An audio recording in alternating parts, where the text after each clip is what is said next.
Hi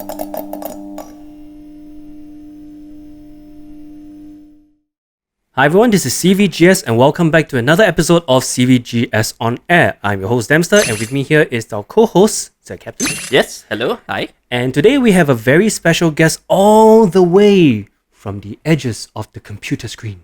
And it is Chris, aka DifferentFight. Say hi, DifferentFight. I am waving, which you will see when you watch the video, but you don't see right now as we speak. Hello. Hello. I guess for you it's good afternoon, almost evening, I guess. Yes, it is almost evening. Hello. Thank you for having me. Yes, thank you for joining us. Yeah. So, as many of you guys already know, DifferentFight has been producing a lot of Vanguard-related content on his own channel. We've done a few collaborations together as well, but I'll leave it to DifferentFight himself to do the proper introduction. So take it away, please. Yep. So, I'm DF, DifferentFight, Chris, whatever you want to call me. I've been doing Vanguard content since 2013, I guess, and then more kind of dedicated and, with a schedule since 2014. And yeah, I basically just do everything Vanguard related these days. I do like both TCG, standard and premium. I do the, Zero itself as well, the kind of the mobile game that paved the way for the player base to still be able to grow even during the pandemic. I kind of just do a bunch of different things. Vanguard is basically my favorite thing in the world, and I kind of try to dedicate it and help the community and the game bloom and grow over time as well. So yeah, it's just kind of the stuff I do. I also stream on Twitch and do some commentary for both Vanguard and other games as well. So yes, we've seen them. Yes, we've seen them. In terms of Vanguard content, I would say that DifferentFight is definitely the number one content creator for Vanguard on YouTube. So and that's something that I kind of want to touch into because as you said, you started in 2013, which is sort of close to when we also started as well.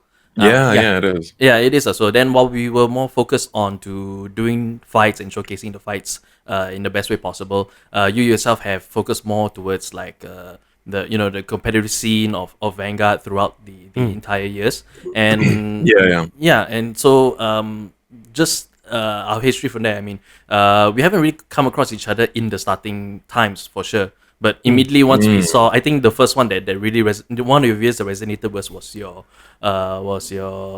what was the video, the one with the training stage? I think it was something to do with community market rant. Was it? I can't remember. Yeah, it was like me ranting about the community market and like how everything is super overpriced. Oh, it was. TCG player and stuff like that. But I remember like the video. I think you were praying to the trading stage, and he just Zawarudos here and there. And all you need was a nut, and then he gives you the card you need. Yeah, I remember that one very well. I missed the videos. Those are simpler times. Yeah, those are such simpler times. Back then we were focusing just on fights, and then DifferentFight was just doing nothing but like crap posting for like a better term. For like a better crap posting. So yeah, that was really one of the first videos of yours that we resonated with because we enjoyed the comedy that you presented in that. So much so that when we referenced it into our videos, especially when we had the 1800 yen on the card. Then we made reference to it. So thank you, Trading Sage. Yeah, exactly. I remember like watching your videos back then as well. It was like always like on standby to see if like anything randomly would get like referenced or anything.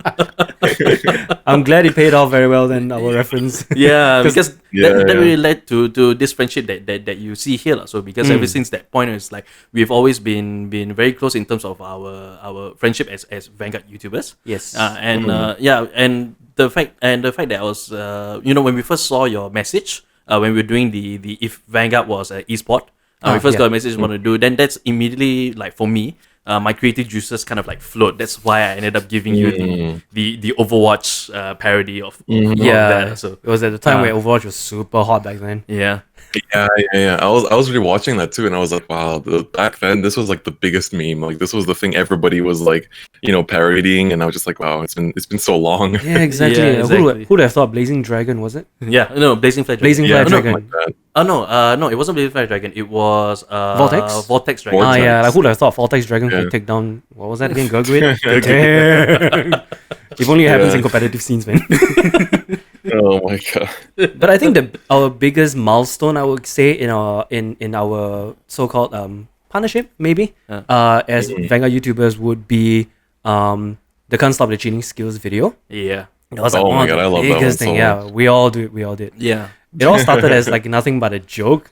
Uh-huh. It started as a joke, and then it ended up being one of the biggest things that we've ever done on this channel. Yep. And we certainly couldn't say no to like, hey, we need to get some cameos, man. It would be fun. First thing that came to our mind was, okay, Different Fight, we need you. No, not Mine only was did you so bring us skillful, yourself, too. yeah, not only did you bring us yourself, you brought your whole squad with you. Yeah. You brought the 'cause we were boys. recording videos boys. anyways. I was like, oh, let's just do something. yeah. Yeah. Those were really fun times. I love making that video. It was super fun. Uh-huh. But what I think I enjoyed more was just us meeting in Japan finally. Oh, in yes. 2017. Yes.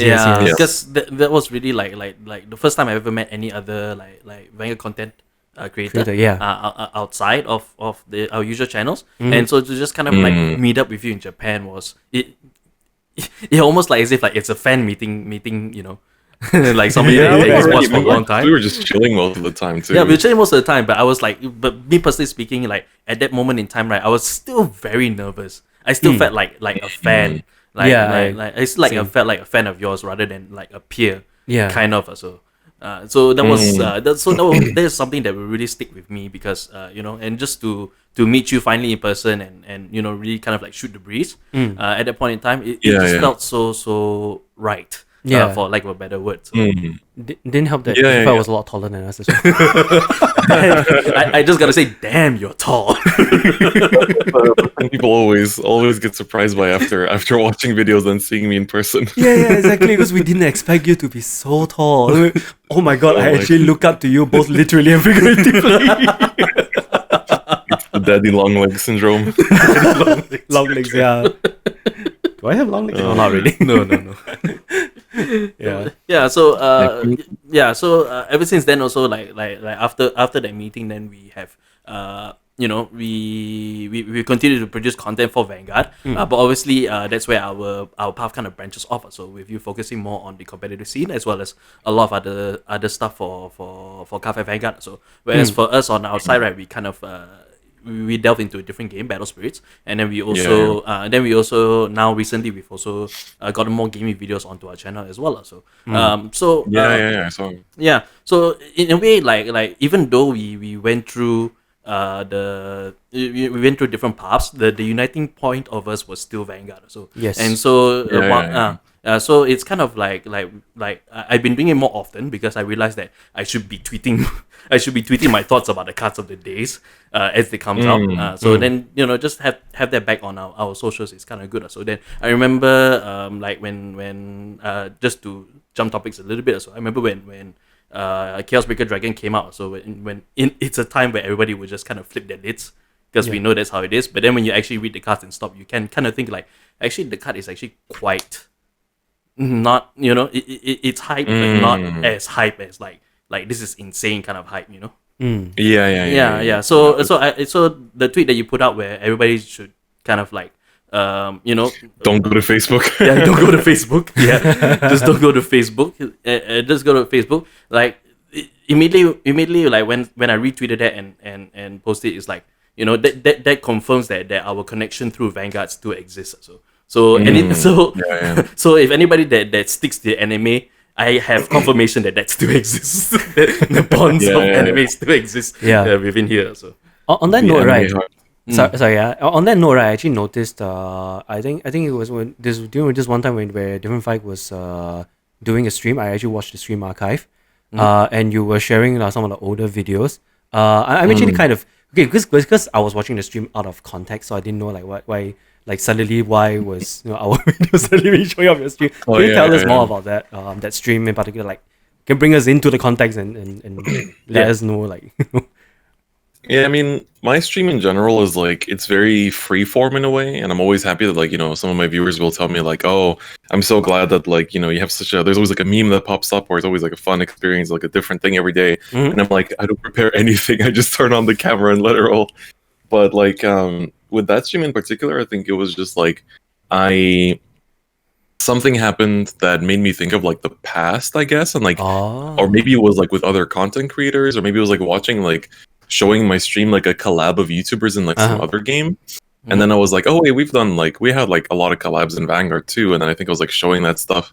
And then like quite often, especially now because of the 10-year anniversary, I'm often like reflecting on the past. And then like I think that also like brings me to show random videos as well, like just randomly like, you know, find something from 2012 or find something from 2014 and just kind of share it with the stream as well. So I think that was kind of the thing that was happening there, where I just remembered some like the videos that you guys did or we did together. I've also shown like the CVGS radio episodes, I think, on stream at some point too. Yeah, as, you like, did. I saw this. like, this is peak podcasting, you know, and things like that. Yeah, what happened? So I think it's just like me reflecting on the past in that sense. Yeah, I see. I was actually because I had the chats on when I watched back that stream replay and so, and just seeing like everybody like resonate so positively. Especially when we played Can't Stop the Cheating, like everybody was responding so resonantly with it, so it just kind of warms my heart to see that even the stuff we did from so long ago is still good to this day. Yeah, like that kind of stuff ages really well too. You know, it's like you can't really phase it out because it's not, especially like a song or something. It's not like you can, you know, it's not something specifically about that time period. It's like so general for the game that it's always going to apply. It's kind of like with my, like, I don't make them anymore, but like the how to play videos, like they still get random comments every now and again. And I'm just like, well, it's nice that people still enjoy them, you know, even though it's like, for me, some of them are borderline very cringe nowadays. I still remember when we asked you whether if we could do a how to play for Oracle. And then I remember that was like way better than what I do. No, it's actually it's just as cringeworthy, if not worse. Yeah, but I remember the comments. Everybody was like kind of like shooting us for stealing your idea. I think I had to like step in and say like no, calm down or whatever. Yeah. I think that's partially our fault as well, because I think we forgot to kind of point out that we did ask you for permission for this. So people.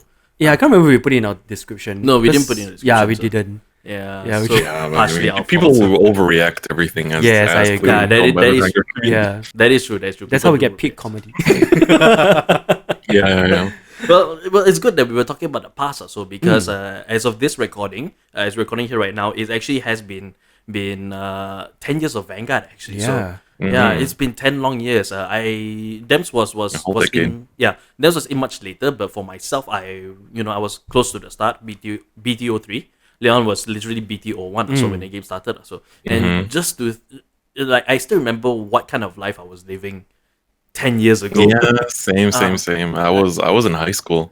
It's pretty wild to remember. Yeah, so I was serving national service, which for most people that are unaware, national service is basically a obligation for all Singaporean males to serve either in the army or the police force or in civil defense. So so I was in the police force, and then when Vanguard came around, right, like no joke, everybody around me still makes this joke to me.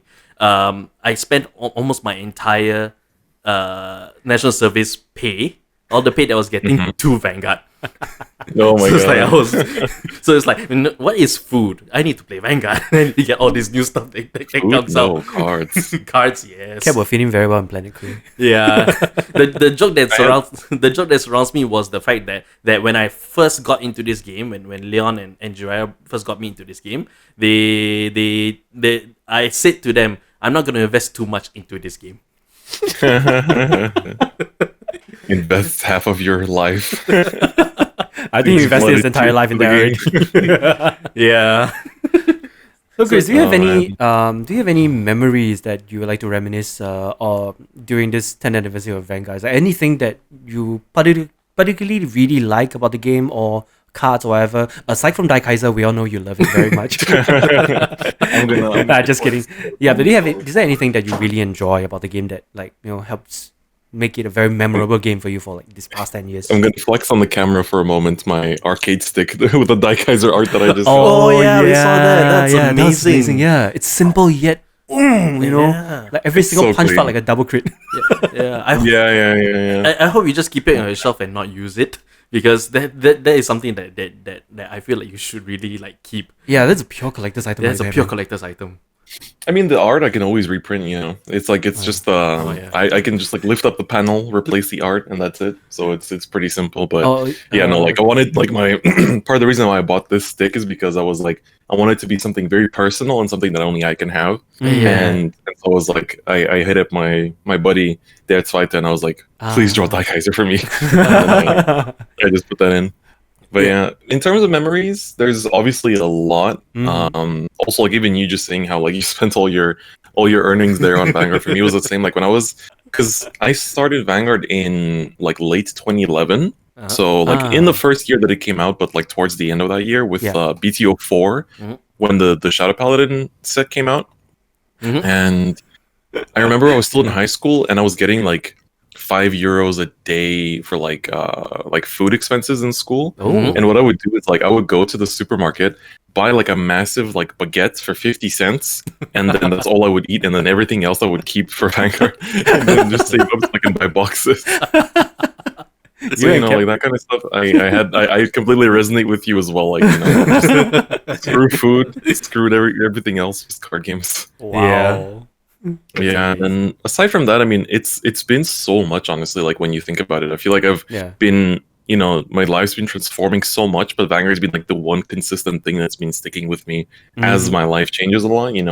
Whether it's like graduating from high school, graduating from bachelor's, masters, like living in Japan, like all these other things and like experiences in life. I feel like Vanguard's been kind of with me throughout all of them. And then like even going from just basically, I was like living in my student apartment when I first started like seriously making videos. And I was living there and like having friends that like live close by that I could like rely on always to come over and like play some games. And I really missed that in hindsight. I really wish I had that again. To just like get friends to like quickly come over in like 10 minutes and we just like play some games. And then like, those like late nights of like playtesting, getting ready for tournaments, or like, like all-nighters staying up editing videos and stuff like that. Or like especially for me, I think because actually the funny story is that I first started learning Japanese for obviously like I liked anime and I liked like Japanese culture, but I didn't know enough about it yet to really appreciate it and like get into a language because of that.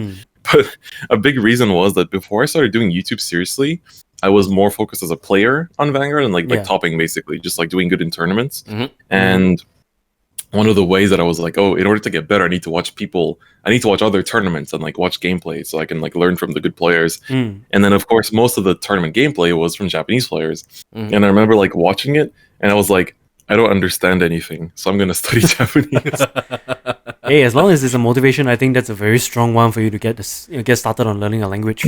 Not everybody can do that. It's like one of the big reasons why I got into the language in general was just purely to be able to understand what people are saying in Japanese videos, essentially for Vanguard itself. So it's like, that it went from picking that up in high school to, then living in Japan and studying there for a while as well. So it's like pretty wild. In such a short time span for you to be proficient in Japanese, that's actually a very amazing feat.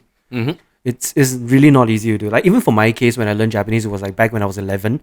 And up to now, I still have no idea whether I'm saying the correct things or not.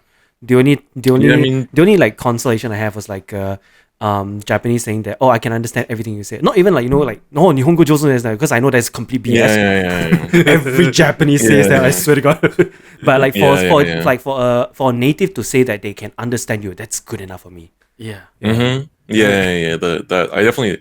I've also noticed over the time that like I've been visiting or living there, there's like there's the Nihongo Jozu, and then there's, for those that don't know, like Nihongo Jozu means like, oh, your Japanese is very good, but it's like it's not meant as like a demeaning thing or like an arrogant thing or like as a bad thing. It's basically them saying like them appreciating that you went out of your way to actually learn a bit of Japanese, to actually be able to communicate them. It doesn't mean your Japanese is actually good, although sometimes it does, but it just means they're appreciating the fact that you went through all that effort, basically, which is still nice. It's basically a very PC way of them responding to you being able to speak Japanese. Yeah, exactly, and it's become very ingrained for Japanese. Exactly. It is. Yeah.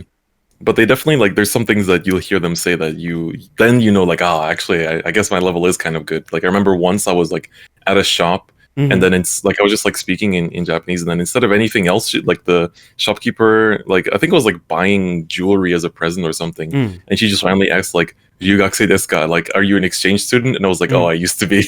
I was like, "Oh, that's not the usual Nihongo jozu." Yeah, on that note, I actually remember once when I was in USS, I guess. Yeah, I was actually buying some stuff from the counter, and then the counter lady, instead of saying that, I'm not sure how she managed to find out that I'm not Japanese because I totally have a very Asian face. Yeah. But she was like, asking where am I from. I was like, oh, I'm from Singapore. I was like, oh, your Japanese is really good. And then that's where my golden response to them is like, nah, compared to you guys, I'm still very crap. Oh my god, yeah. I mean, of course, as a very casual, friendly way, not saying like, I suck or you suck, that kind of thing. It's a jest, like, so, yeah, it's just a joke, you know.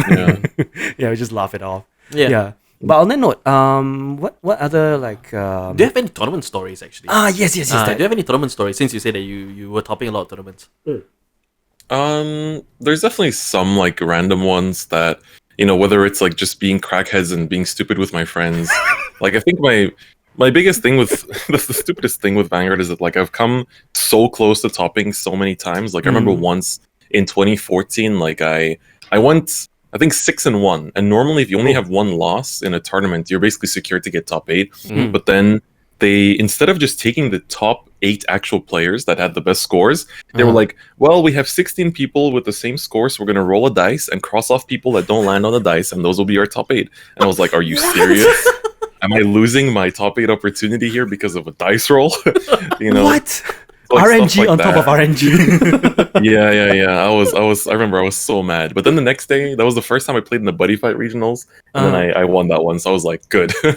That's a good way to redeem the tournament in general. Yeah. I think for me, it's like in terms of tournament stories, like there's somewhere like we're just like being stupid and whatnot with friends. But I think for me, it's like the other realization is that once I started doing content creation seriously, it's the realization that like, I can't really like look at myself as a player, like a competitive player anymore, because the amount of time you need to sink into the game to actually be good competitively is like pretty ridiculous. Like, I know people that they practiced for Worlds and they qualified for Worlds, so their practice pay. They practice for like, every day they would set aside like 2 hours, at the end of like work day or whatever, like to just sit down and playtest every day for like 3 months, That's something I just don't have because I'm, if I have that kind of free time, I'll make a video, I'll turn on the stream or whatever, so it's like when you've got content creation to focus on, it's a lot different. And so it's not as easy to split that focus unless you're really, really good at like keeping your time. But I know plenty of content creators that tried to qualify that would then just like not upload anything for a month just to be able to practice reliably. So I think for me, realizing that this is the split I have to make, and then going into like tournaments afterwards with a more like casual mindset of like, oh, I'm just here, still play my games, have some fun, meet new people, have fun with my friends and stuff. Those were good times as well. And I think that realization to like split my focus as well and like to understand that I can't be expecting too much out of myself in tournaments was also very important. And then especially now, like also focusing on the game as a commentator is really nice because you get to appreciate what the game shows you rather than what you want out of the game, if that makes sense. So it's like not so much what you like, I want to play this deck, I want to do this. It's much more like, let's play against a bunch of different decks and see what they do, and then try to teach people that don't really play the game or don't really like put in as much time into it, like what's going on in like as simple terms as possible, So it's like also that. So yeah, that didn't really answer your question, I guess, about tournament stories too much, but it's I think that was also like a big development for me over the 10 years as well. Yeah, it's something that I actually can resonate with as well, also because I think our approach to our own videos has also been similar. Like we're not we promote the more of the fun of the game, more so than anything else. Because for us like Vanguard is still a very fun game to play on the side, to do content for as well. Because it's nice that even though we don't have as much decks as we used to have before, just being able to get 2 decks together and just pit them each other just to showcase the fun and the biggest compliment that we have ever received was the fact that our videos were very straightforward to follow. Yeah. And I think it's always very easy to watch and like sit down and digest. Like there's no, like, you know, putting it simply, there's no bullshit, you know, there's no like glare, there's no kind of, I don't know, like people not talking clearly enough, like all that kind of stuff. Your layout is very clean and everything. So I think even now, like going back and rewatching stuff, like not just the stuff now, but rewatching stuff from like 5 years ago, it's still the exact same, you know, it's still like super easy to sit back down and like rewatch stuff. And it's a good, nice. It's also, I've realized that like Vanguard YouTubers are really important in keeping an archive on the game, because it's like you can go back and like rewatch games from like early G era that like YouTubers played out and be like, oh, that's what the game was like back then, you know? And especially for Zero players now, that's like literally how they can find out what's coming to Zero as well and like what the game will look like. So that's also like a cool resource that we didn't even know about back then, you know? Yeah, that's true. Like when we first started out playing Vanguard on YouTube, there weren't a lot of Vanguard YouTube or Vantubers out there, for lack of better term. Vantubers. Yeah, I like to have like this small delusion bubble that we are like the pioneers of the whole generation to come. Of course, I know that's not true because, but I like to think that like what we've done has actually inspired a lot more people to do what they want to do as well, and get to where they are today. One name I definitely want to bring up is actually Cardfight Insider, because I remember one of our regards was actually brought up like his introduction video of him starting his YouTube channel. And then later he did say that he was very inspired by our work, so especially our work in fight videos. And while he may not have done any fight videos after then, it's still kind of nice to kind of hear that appreciation. So that we were able to inspire, which is really like the not I don't want to use the word intended result, but more of like it's something that I know it will lead to. So the work that we've done is something that will lead to. Because I think it also resonates not just with our videos but also with yours as well. Like, in terms of how you cover the upcoming cars that are coming out, in terms of deck profiles and everything. I think a lot of influences for most of the VanTubers these days, right, have mainly come either from yourself or from us. I think so too. And actually the kind of touching up on that, I wanted to ask you guys as well, like how do you feel about how much Vanguard YouTube has changed over the years? Because that's something to me that's like so blatantly like in your face in a sense, because like comparing Vanguard YouTube to like 2012, 2013, even like 2014 to what it is now, it's like the format and like the kind of like secret to success, if you will, is like it's so different than it used to be. Also, like the algorithm wasn't as like omnipresent as it is these days back then. You know? It's like, how do you guys feel about the fact like it's changed so much? Like we went from basically, you know, the main two were like Car Protagonist and Car Otaku way back then, and like it was all just like, you know, deck profile, box opening kind of stuff. And now it's like it went from, you know, like skits and memes and like this competitive focus out of nowhere, like started popping up and stuff.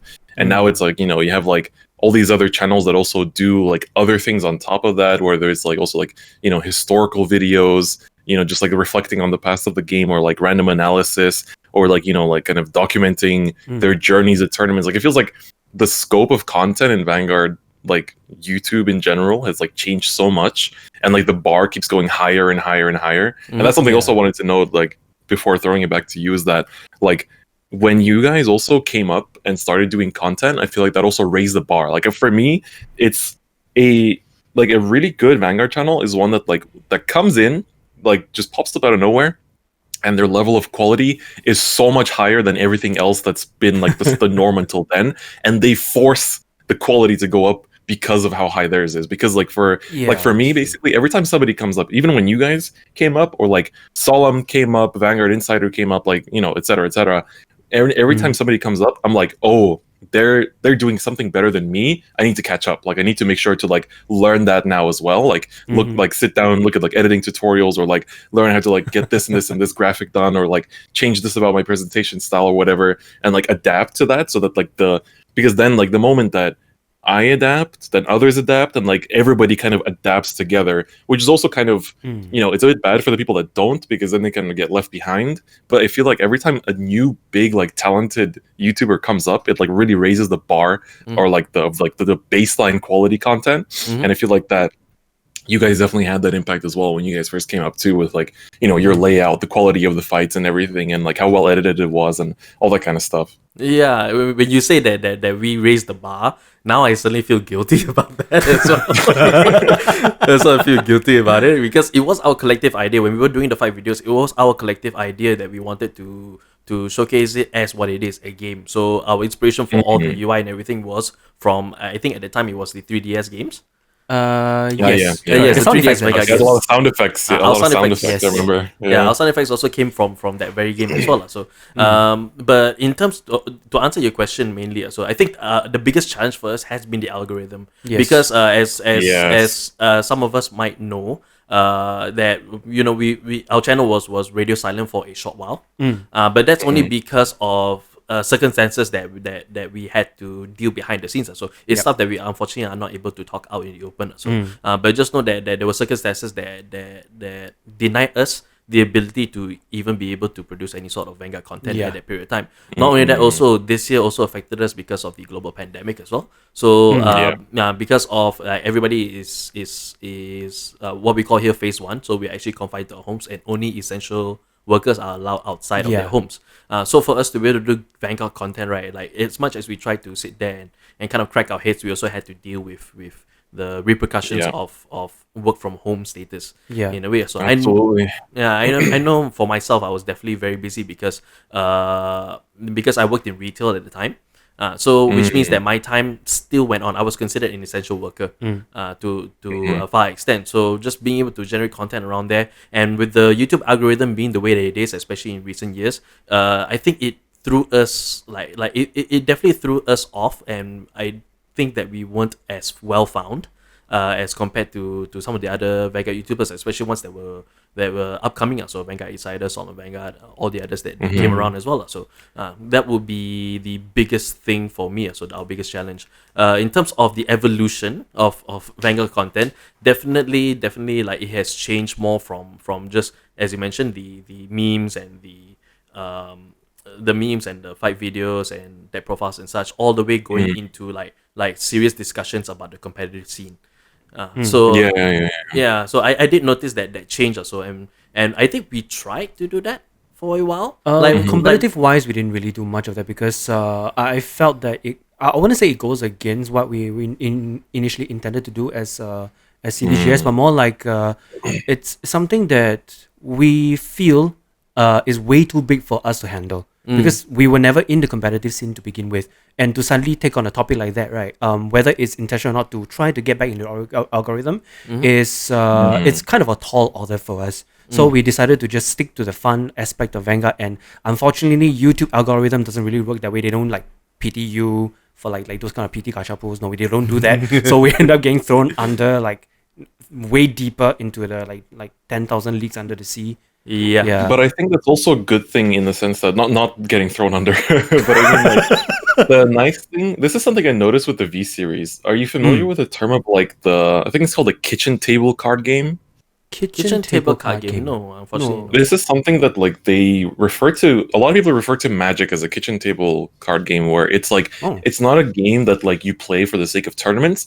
It's a game where you pick up a couple starter decks and you just like play with your like significant other, play with your friend, play with your little brother at like the kitchen table, or like you just like you go with your friend to the card shop, buy 2 starter decks, and never come back and just play at home. And this is something that I feel like until the reboot wasn't a thing at all. Like nobody played Vanguard casually. Like well, not nobody, but like it was very rare. A lot of people, if they had cards, they were like, "Oh, I'm playing for regionals. I'm practicing for regionals. That's true. Correct. Big tournaments and stuff like that. I'm going to tournaments." But ever since the V series, I noticed more and more like the casual player base for the game has grown so much because of how like I guess approachable standard is as well. You just pick up a starter deck. You pick up a few cards, especially this year with the MLB deck. It's like even more approachable. And I feel like it was actually good for you guys to not delve into the competitive side of things, because like we're all kind of focused on the competitive side of things. Everybody's, I think only like Vanguard Insider doesn't like explicitly always go like, here's what's topping, here's what's winning, here's this. And I feel like there's an actual lack of like content creators that don't take the game as seriously, and like, it's not everything about like what's winning, what's topping, but kind of showing that just innocent fun aspect of the game. And that's something people really forget. And I feel like it's annoying, especially at sometimes for me, especially now with premium. I really enjoy premium, and I recently like kind of refound my love for it. And because of the lack of tournaments this year, because everything's being canceled, a lot of, nobody knows what's good, basically. Like, some people do. If they playtest a lot, they know what the best decks are, but the general population does not know what the good decks are.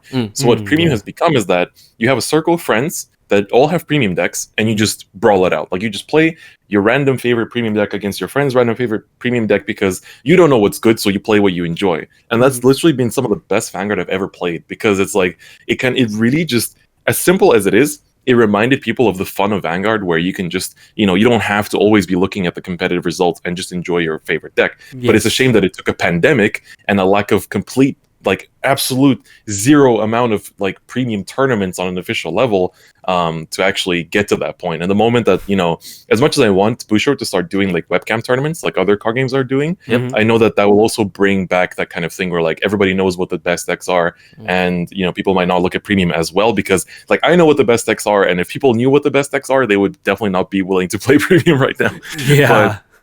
But at the same time, it's like, because people don't know, it's like that childish glee, that like casual enjoyment of just fun of the game is kind of back. And so coming back to the point is that I think it's good that you guys kept that casual focus on the game, because it allows the current really big casual player base. The casual player base, I think right now, is bigger than ever before.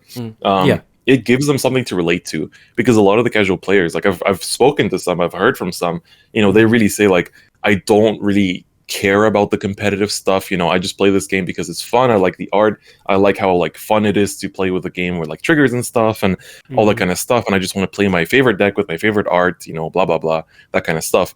And they, they don't really care about the competitive side of things. And there aren't really that many content creators anymore that show just fun of the game, that like they don't care about misplays, or I mean they care about misplays, but they don't care about like being super competitive and like super sweaty and focused. And they just care about showing, like, relaying the fun aspect of the game. I guess they don't go like channel that popped up that I'll just finish this. Like, the one channel that popped up was like called Top Deck Heroes, where they basically like they print out proxies, and they have like really also like well produced videos. It's like different camera angles and like stuff like that, very high quality. But they also kind of like, I feel like they're doing a similar thing, trying to show like the casual fun of the game rather than the competitive side of it too.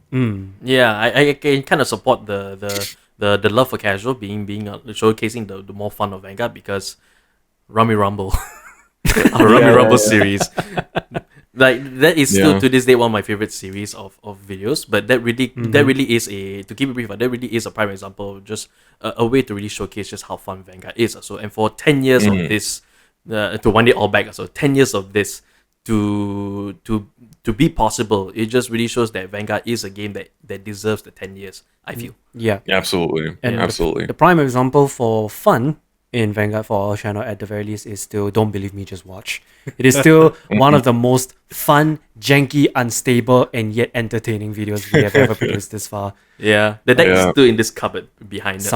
It's somewhere. The deck is still intact. Who would have thought, like, who would have thought a deck under $10 can beat a deck under 100? And 100 is all thanks to the stride. Yeah, it's like that's the kind of feeling you want to be relaying, Yeah. Make the kids believe. Yes, but of course, with the pandemic right now, it's a lot harder to get things going, and especially also because our financial stability is starting to dwindle a bit. We won't be able to get any like new cards and all, but as long as there are people who still want to see all of our contents, be it new or old, I think we still have a lot of resources that we can use to create more entertaining content for everyone. For both of us, so not just with the competitive scene through DifferentFight, but also through us at CVGS with the casual side as well. So, we definitely need to do a lot more of those. Yeah. So if anything, right, this is kind of like, you could say that this is a message that the VanTubers, when we really stick together, we really are able to cater to the entire Vanguard community for content creation.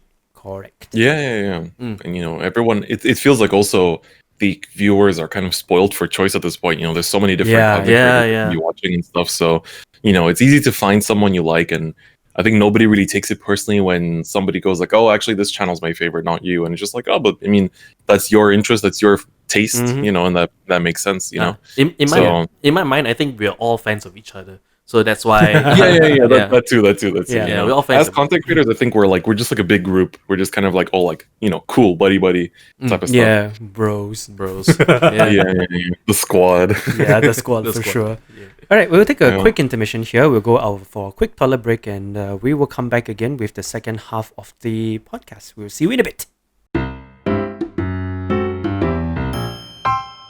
All right, and we're back from our intermission as well. So we're still here with Chris, DifferentFight from DifferentFight's channel. Yep, he's over there, as you can see.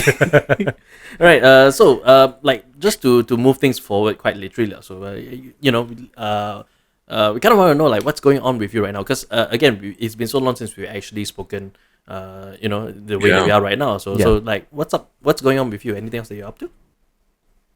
I mean, right now it's kind of just this sort of. It's a weird period because OverDress is about to be announced or about to be revealed what everything is going on, I guess. And so because of that, there's a lot of sort of uneasiness, excitement, but also fear from the community. And so because of that, because we don't really know what's going to happen for the next, I mean, as we're recording this week and a half, I'm basically just like using that time period to kind of fill in the gaps and do that kind of stuff. Also like really looking at premium a lot. And because like even if the game does rotate, premium won't change because you know it's premium. So that way, you know, it's not like making a standard video right now and then suddenly Bouchard goes like, all right, the last like all the sets from 2018 are rotating and it's only 2019 onwards, you know, or whatever. So at least that way it's kind of like it's not stuff that will instantly be kind of, you know, canned. So kind of like trying to look at that, but also like kind of thinking of like big projects in 2021, you know, obviously with OverDress coming, I think my content is going to shift back to like beginner friendly quite a bit, at least for the first couple of months, you know, kind of trying to bring the game to as casually understandable, you know, terms as possible to get people into it, you know, kind of talk about a lot of like aspects of like getting into the game, best ways to get into it, you know, finding local communities, all that kind of stuff. And I feel like last year I did quite a bit of that too because of Zero. You know, Zero came out. That was a huge influx into the Vanguard community. Like, you know, it's mostly a lot of people that just play Zero, but a lot of people that play Zero also got back into or got into the card game itself. And so, you know, I was like making videos on like people, you know, how to get into the TCG from Zero and stuff like that. Apart from that, there's like some big projects. There's some stuff where like I've been wanting to explore non-Vanguard related content too, but not like specific other card games, but card games as a genre of game, you know? Like, you know, we have shooters, FPSs, like MMOs, all that kind of stuff, like RPGs. But card games are their own genre, I feel like. And there's so much that is exclusive to card games, let's say, like in the theory, you know, of what makes a card game. And like, you know, a lot of the cultural kind of events that circulate card games as well, you know, like whether it's like the birth of card games in general, like, you know, in the late 90s and early 2000s, and kind of the sort of, you know, the fact that it's reached almost a mainstream status, and kind of like document, maybe like make those like really, I don't know if you've seen, there's a channel called Core Gaming. There, like basically he makes videos on talking about just essentially, how should I put this? He basically does like, he takes a concept in a fighting game and he breaks it down to as simple terms as possible and relates it to things that are like just your everyday like life events, you know, stuff that happens all the time. And it's like, they're some of the best video essays I've ever seen in my life, but they take like a month to make, you know, like they're super high quality, super well edited and all that kind of stuff. And it really inspired me. I was like, there's a lot of stuff in card games too that I would love to explain in those like very simple terms and like just grab people's interest into card games in general and like relay what makes card games so amazing and so awesome. And so I think my goal for this year is to at least get a couple of those videos out, you know, like on top of my daily schedule and like my streaming and stuff, to find a bit of time, like little pockets of time here and there when I'm like, when I've got some free time where I'm not like feeling like doing anything else. To like work on those kind of like video essays where it's like really high quality, really well edited. You know, I can learn more about editing myself, and kind of also convey not just my love for Vanguard, but my love for card games as a whole. And I think that hopefully, you know, that reaches the general TCG player audience, not just the Vanguard audience. And, you know, at the same time, hopefully the people that then watch that also check out Vanguard too, because obviously I would probably be emphasizing Vanguard a fair bit in those kind of videos to kind of try to still bring people back into my favorite game, you know. So I think that's kind of my main, outside of making Overdress as hype as possible, that's also my other kind of like side mission for this year, is to explore that realm of content as well. On top of wouldn't that be a main mission instead? Yeah, it could be a main mission. Yeah. I don't know if it's really a main mission. It's like something where like if I don't get time to do it, I'll be like, whatever, you know, I'll still find time to do it eventually, because it's like it's a very, very generic thing that I can like make whenever I want. It's not a time sensitive kind of thing. Whereas like to make sure that people are hyped for Overdress, that is very time sensitive, you know. That's true. Yeah, I definitely when it comes to Overdress, so it needs all the help they can get to kind of those people that are aware of it. So I won't speak on stream, but those people that are aware of the information of Overdress and how it's being released. So it's indicative to say that it needs all the help that it can get from the community itself, just to keep the game in people's minds. Yeah. Absolutely. Yeah. Yeah. So I guess you kind of answered it. So because we wanted to ask you about what about the rest of 2021? Yeah. Kind of both questions, obviously, but now that you mentioned it, after hearing what you would like to do in 2021 for your channel, I think it also has kind of opened up to a lot more opportunities for us as well in CVGS, as well as some potential collaborations with DifferentFight as well in the future. I mean, this is one of them. This is literally one of them. So yeah. And we've always enjoyed collaborating with you. So especially back to the Vanguard is an esports thing. So I mean, that was like that was like one of my favorite things that I've ever done for somebody else. Correct. Honestly, unfortunately, there was actually another idea that we did back then when we were all in Japan, but it didn't come to fruition because everyone was so busy, and like by the time when we actually wanted to do it, it just kind of died out already, so it's pointless anymore. So correct. Because Reboot was like, haha. That reminds me of the story of when we were shooting Rummy Rumble 3. Rummy Rumble 3 was shot in Japan. That's why the title was Across the Sea. Because we had DifferentFight over there, and definitely I think one of the biggest missed opportunities that we ever had was that we didn't do a fight video with you.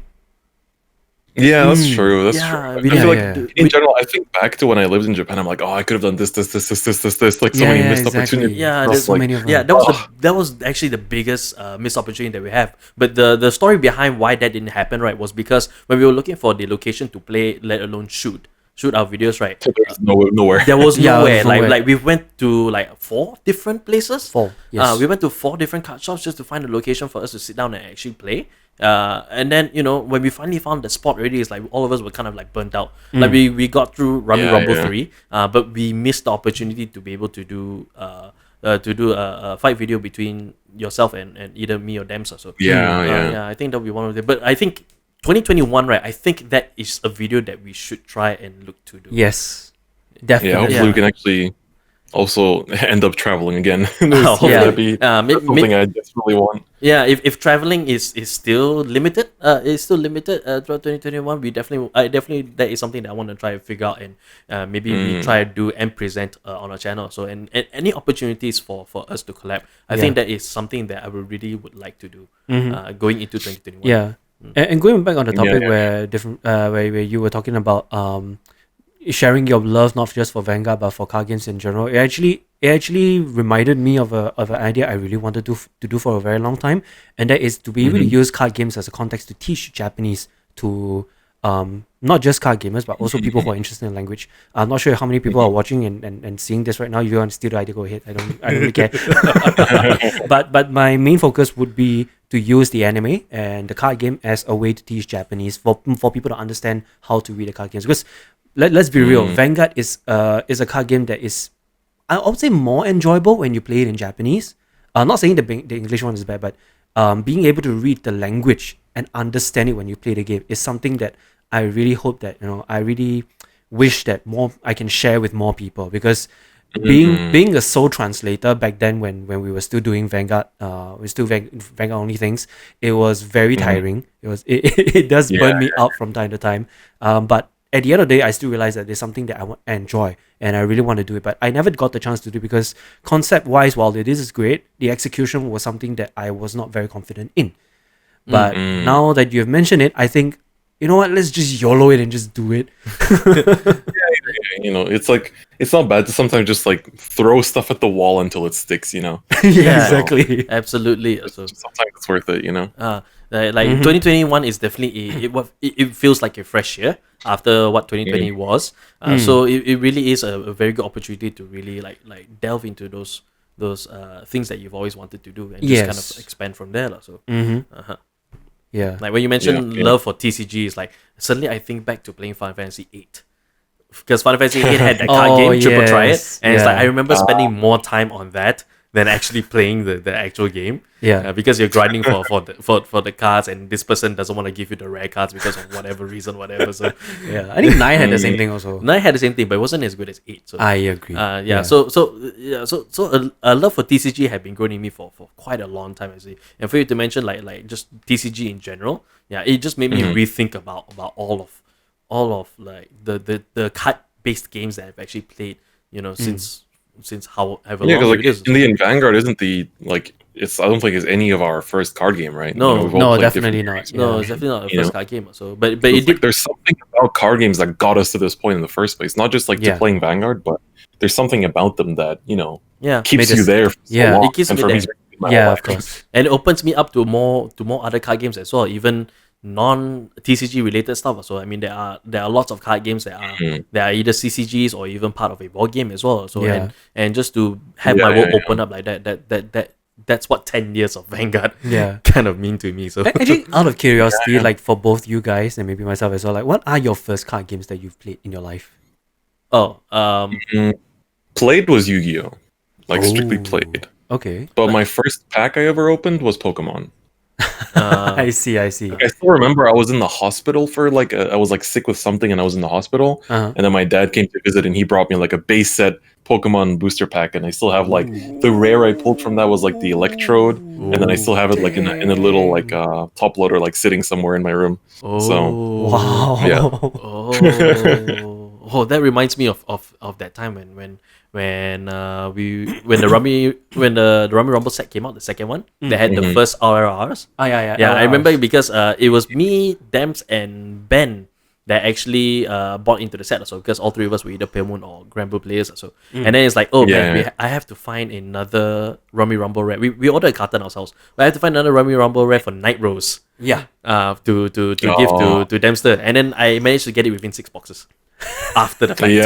After the carton. After the fact. So, but to answer your question, the first card game, believe it or not, the first card game that I ever played was all the way back in secondary school. It was the old World Wrestling Federation Raw Deal card game. Those! Oh my god, I've seen cards strewn all over the void decks back then. Yes. Yeah, I remember those. So like World Wrestling Federation, WWE right now, they actually used to make a card game. They used to make a card game, and it's basically you versus your opponent, and then your deck is basically your life. Yeah. So every time you take damage from the cards, right, you actually will mill your deck down. It's like Crusade. If Yeah. you know Yeah, Crusade. something like Crusade, yes. So that was the first one that I played through it. So then eventually, it went digital with Final Fantasy 8, and Yu-Gi-Oh was actually the proper TCG that I first played digitally. But the first pack that I opened myself was actually Vanguard. Oh. Oh, okay. Yeah, my first pack was actually Vanguard. That was the first packs that I played. Then going forward, so then I opened other packs as well from different games, and door opens. Okay. The rest is history. Actually, for my case, right, believe it or not, my first card game was actually Pokemon TCG. Not just because of the Game Boy version, but actually the physical version. Although it was pirate, it was not the original one. It was the bootleg. Oh. So the cards were not real, but the print was very real. Like everything was exactly the same. It's just that it's $10 for the base set deck. So it was too cheap to be real. And then after that, I found out that there were like Pokemon, like say I think I saw a Sandroid with 450 HP back then. and then I was like, okay, I had a challenge with my friend back then, my classmate, and he picked 2 Kadabras. We had a challenge like, okay, we're gonna use like just 1 or 2 Pokemons to beat each other. So I picked that with Sandroid with a very high HP, and then he picked 2 Kadabras. No evolution restriction whatsoever. So he played Kadabra. I think it was Sabrina's Kadabra. And then I sent out my Sandroid. Then it was his turn first. All he needed to do was a single side shot. it brought my HP back all the way down to 10. So my high HP was for nothing. I was like, okay, fine, then I'll kill you this one. Then he came out with a second Sabrina's Cadabra and just killed me on the spot, and I lost. Wow. that was the funniest story I've ever remembered in my life. But yeah, Pokemon was my very first card game. But the one that I first started with that I played with people was Yu-Gi-Oh! And back then my deck was, I would call it a very bad Chaos deck, the light and dark one. Yep. It was really bad because I didn't have Chaos Soldier, I didn't have Chaos Dragon. The only thing I had was Chaos Sorcerer. Sorcerer was a very janky card, but it was fun to play back then. Yeah, like it kind of taught me how to craft decks and all. But yeah, Vanguard was still the main card game that made me stay all the way until now.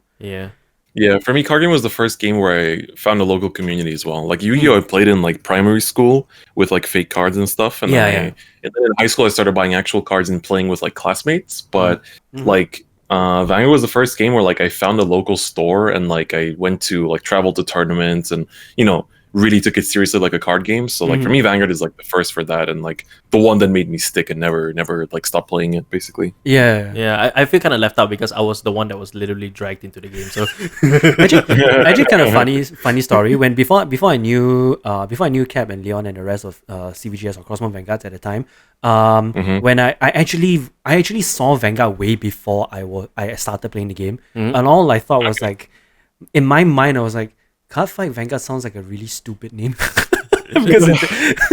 because to me it was like hard. Said, what about Buddy Fight? That's why. It's like after that I came out with the joke. I was like, what the hell is a buddy fight? And I got into it thanks to you too. I remember getting into the superheroine in Hero World thanks to Chris. Oh yeah. I remember how we actually got you to come back to Vanguard because I think it was Leon who said to you like oh, there's a card here that looks like your Blastoise. It looks like your favorite Blastoise. Exactly. That was Tetraburst. That was Tetraburst Dragon. Little did I know it was one of the crappiest Legion cards ever made. Like wow, plus 5 came on crit. Oh, how nice. Oh look at PG. GG. Oh my god.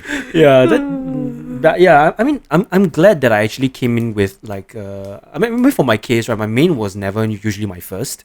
So to have a way to start the card game, I think it was kind of nice for me to like finally find a play style that I enjoy, and I'm pretty sure for both of you it will be the same as well. It was a very eventful journey for me. Like it helps me find my inner self. A very defensive person. No, just kidding. Yeah, I agree on that. I agree to that as well. Like for me, it's been interesting to see myself also change over the years. But like I said earlier, like Vanguard's been a consistent thing this whole time. So yeah, definitely. Like it's been a really cool journey. Like it definitely, even some things like public speaking, for example, is something I could never do. But then thanks to doing YouTube, it's like now it's like you can put me in front of like 400 people in like a auditorium or something. It's like, yeah, cool, fine, easy. Back then in high school, I was just like 2-minute presentation in front of 10 people. So today. It really brings up like parts of you that you never knew you had, like your talents and all. I found out how to have a character to play as whenever I have to present. So because if you ask me to be alone, I'll be that. So I'll just be stuttering and kind of like whatever. But if you ask me to go out there and then you ask me to go out there, I'll just turn into a character. I'll turn into a character myself, and then I can just immediately just go all out. Yeah. Right. It really helps you in many ways you can imagine that you never thought actually could happen. Indeed. So I'm sure we're all grateful to Vanguard for that, lah. So yeah, absolutely. Okay, I think that is a good note to end on actually. So so if you do enjoy like thank you so much, Chris, for actually joining us. Thank you very much thank you for having me, honestly. We hope that we can do more collabs with you so down the line. So hopefully we can absolutely. And everybody, if you guys want to see us do more collabs, do let us know in the comment section below. But before we sign out, so Chris, is there anything that we'd like to plug? Yeah, I mean, check me out on YouTube if you haven't already, I guess. I also do stuff on Twitch, and then you can follow my Twitter for anything else that I do potentially, whether it's Vanguard related or other games or general IRL stuff. But yeah, I guess that's kind of mostly it. Yeah, we'll put his social links and his Twitch channel all in the description box below. So again, thank you guys again for watching this podcast, CVGS on air. Do be sure to slam that like button and ring the ding the bell so you can get notified of all of our videos whenever it comes out. Then follow us on all of our socials. We're on Facebook, Twitter, Instagram. All of those links are in the description box below. Our Discord as well, DifferentFight's Discord as well. Do be sure to join both of those channels and just say hi to us. We're there on most nights. Yep. Absolutely. So. And last but not least, if you want to support the show directly, you can also join us as a membership. The join button is below. You have lots of different perks that are pretty cool. Yes. So be sure to check out the thing, and if you want to support us directly, that is the method that you can do so. Right. Yep. With that said, thank you all very much for watching. Thank you, DifferentFight, for joining us in this podcast. Oh, yeah, I forgot he's there. Yeah. Thank you for having me. I forgot he's there. Yep. And we'll see you guys in the next video. Bye. Bye.